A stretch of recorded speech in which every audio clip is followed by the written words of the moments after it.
বন্ধুরা, আমাদের সাতপুরে প্রচণ্ড বৃষ্টির দরুন দেখুন বাড়ি থেকে বেরোনোর মতন পরিস্থিতি নেই। তার জন্য বাড়িতে কিছু কুমড়ার আগা আছে, তাই দিয়ে ভাবছি আজকে কিছু খিচুড়ি রান্না করব।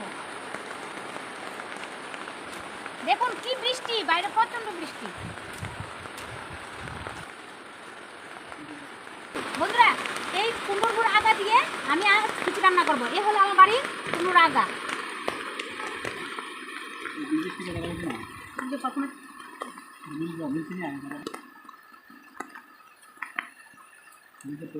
আর বেশি কিছু নেই, এই বৃষ্টির দিনে সবকিছু বাড়ির সবজি আমরা খেয়ে নিয়েছি, আর বেশি নেই।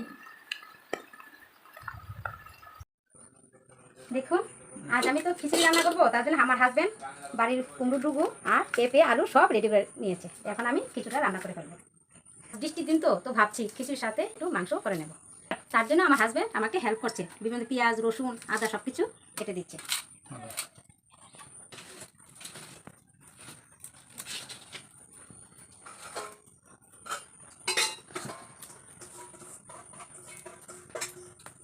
এখন চুলায় রান্না করছি, তো চাল এখানে সিদ্ধ হতে দিয়েছি আর ডাল কুকারও সিদ্ধ করে নিয়েছি। আর এই সবজিগুলি আমি কীভাবে করবো জানেন? আলাদা কষিয়ে নেব, কষিয়ে তারপরে খিচুড়া হয়ে গেলে খিচুড়ির সাথে ঢেলে দেবো। তো বন্ধুরা দেখতে থাকুন আমি কীভাবে খিচুড়ি রান্নাটা করছি। ঘরে তো কারেন্ট নেই, তার জন্য তো এখন শিলনোড়া বেটে নিচ্ছি। এই আদা শিলনোড়া আমি বেটে নিচ্ছি।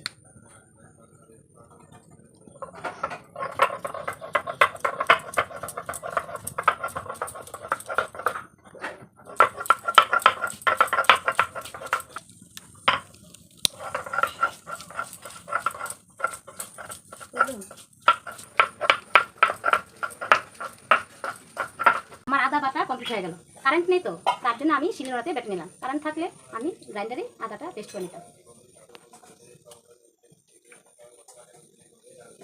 আমার হাজবেন্ড বেচারা কি সুন্দর হেল্প করছে, আমি তো পারছি না বৃষ্টির দিনে। এই যে এখন বাসন ধুয়ে নিচ্ছে। দেখুন আমার বেচারা হাজবেন্ড সবগুলি বাসন ধুয়ে নিয়ে আসছে। এদিকে আমার শরীরও ভালো না, প্রচণ্ড কোমর ব্যথা, তার জন্য আমার হাজবেন্ড আমাকে হেল্প করছে।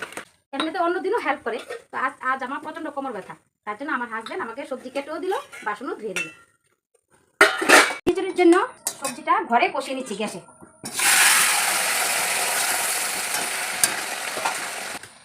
এদিকে তো বেলা হয়ে গেছে, তাড়াতাড়ির জন্য বাইরে চুলাতে বসিয়েছি খিচুড়ি আর ঘরে সবজিটা কষিয়ে নিচ্ছি।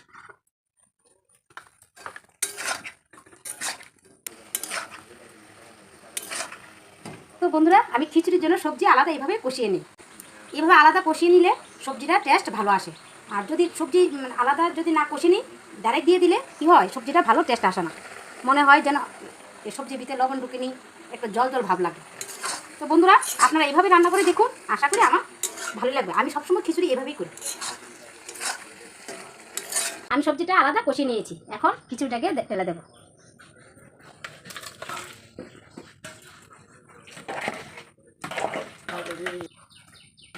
এই দেখুন বন্ধুরা, আমার খিচুড়ি প্রায় কমপ্লিট হয়ে আসলো। এখন আমি এটা সম্বার দিয়ে নেব। দেখদা নামিয়ে নিচ্ছি। এই যে শুকনো লঙ্কাতে সম্বার দিয়ে নিলাম, আর কিছু কাঁচা লঙ্কা এখানে দিয়ে দিলাম, আর কিছু আদা বাটা দিয়ে দিচ্ছি। আদা বেশি পড়ে গেছে, তার জন্য কড়াইটা নামিয়ে নিলাম। এখন দিয়ে দেবো পাঁচফোড়ন।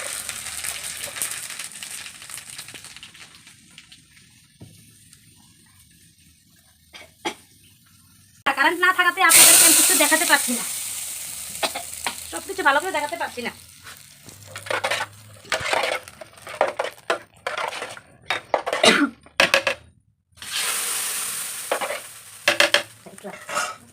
তা আমি তো খিচুড়িতে কোনো মশলা দিইনি, তার জন্য ভাবলাম অল্প পরিমাণ ম্যাগি মশলা দিয়ে দিই, তাহলে খিচুড়িটা খেতে অল্প টেস্ট আসবে।